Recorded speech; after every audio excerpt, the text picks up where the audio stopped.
In this question, two statements are given, and based on these two statements, you have to choose the correct option. Statement 1. The release of sperms into the seminiferous tubules is called spermiation. Now, it is correct.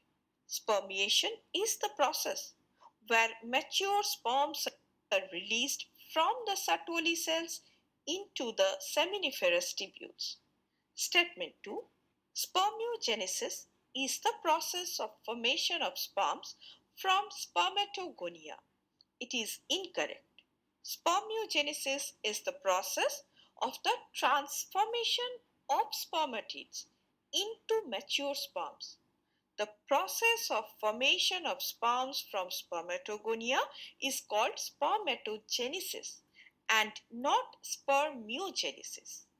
Hence, the correct answer is option B. Options A, C, and D are incorrect as these options include incorrect combinations.